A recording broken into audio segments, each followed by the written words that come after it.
आज सरोजिनी नायडू की 143वीं जयंती मनाई जाएगी।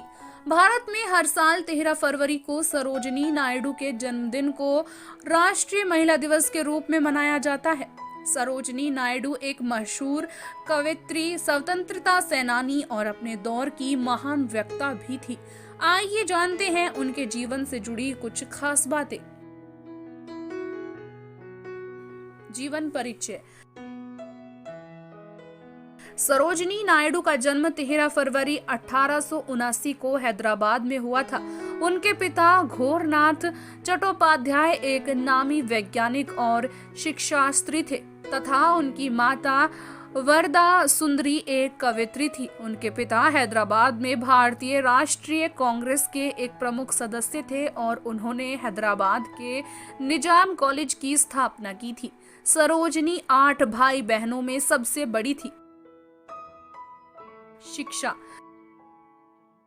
सरोजिनी नायडू की बचपन से ही कविताओं में बहुत रुचि थी। 12 साल की उम्र में ही उन्होंने 10वीं की परीक्षा पास कर ली थी। उन्हें हैदराबाद के निजाम ने विदेश में पढ़ने के लिए छात्रवृत्ति दी और उन्होंने किंग कॉलेज लंदन में दाखिला लिया। लंदन में पढ़ाई के साथ साथ कविताएं भी लिखती रही। गोल्डन थ्रेशोल्ड उनका पहला कविता संग्रह था। उनके दूसरे तथा तीसरे कविता संग्रह बर्ड ऑफ टाइम तथा ब्रोकन विंग ने उन्हें एक सुप्रसिद्ध कवयित्री बना दिया। व्यक्तिगत जीवन। सरोजिनी ने 19 साल की उम्र में डॉक्टर गोविंद राजुल्लू से विवाह कर लिया था। डॉक्टर गोविंद राजुल्लू गौर ब्राह्मण परिवार से थे, जबकि सरोजिनी एक ब्राह्मण थी। उन्होंने अंतरजातीय विवाह किया, जो कि उस दौर में मान्य नहीं था, लेकिन उनके पिता ने उनका पूरा सहयोग किया था। उनका वैवाहिक जीवन सुखमय रहा और उनके 4 बच्चे भी हुए। जयसूर्या, पद्मजय, रणधीर और लीलामणि। क्यों मिली भारत कोकिला की उपाधि?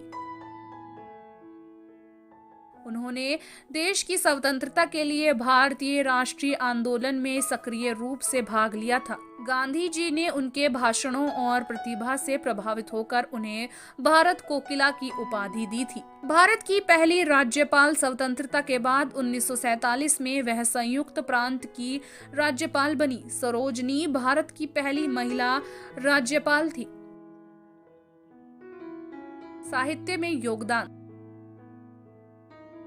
साल 1905 में द गोल्डन थ्रेशोल्ड, साल 1912 में द बर्ड ऑफ टाइम और साल 1917 में ब्रोकन विंग के नाम से उनकी कविताओं के 3 संग्रह प्रकाशित किए गए।